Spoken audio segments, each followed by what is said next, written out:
Hi guys, how are Hi, you? Rachel. How you doing? Rachel. I'm doing great. To start, what a way to watch a show because I didn't know the twist at all. And so I got to the ending and gasped and then instantly put on the second one so I could see what happens. But for Yes. you guys, when you get to grow characters both in flashback and in this modern storyline, what for you guys is the most interesting part of those two kind of aspects of the show? Mm. I love playing a story that tells a larger scope of a person. So it's not just their life in 3 days or 3 months, but in our world, I don't think this is giving away too much. We tell the scope of basically the 4 year span. And it's so brilliant to see both aesthetically how that person has changed. Does he have a beard? Does he do whatever? For you, we got to see a larger scope of your story. But just to see like what time has done, how has loss, how has the world changing affected them.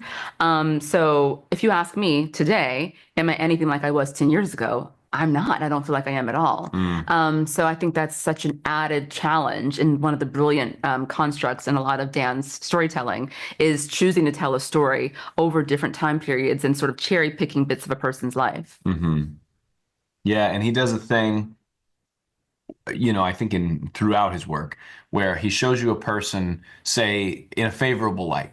And as soon as you love that person, he's going to show you that person in a negative light. So you feel terrible that you ever supported that person. And as soon as you turn on that person, he's going to show you the motivations for their negative actions, and you're going to feel awful because you judged them. And it goes back and forth like that. And doing that within these really high stakes circumstances really only heightens the recipe, right? You feel this exaggerated humanity under pressure. And I think what'll happen, and we're hoping what audiences find entertaining, is that no one is all one thing, Yeah. right? To themselves or to anyone else. And that's kind of cool. Yeah. Well, yeah, Nicole, I was gonna ask you because I feel bad for this girl. She kind of gets like we meet her at probably one of the lowest points of her life, and we have to kind of judge her based on that first moment we meet her. When you see something like that on a paper and you're like, well, people are going to instantly judge me for something I didn't necessarily do right. How do you kind of find the meat of a character and make her your own?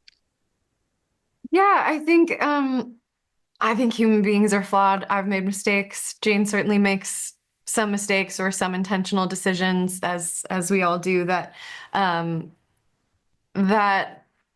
are difficult. And I think it makes the character so much more interesting, and I think it makes a lot of these characters far more relatable for people. If you're watching someone who's just sort of perfect on TV, you're like, okay, but that's not how we exist. And so it certainly made the process more challenging and far more interesting for me.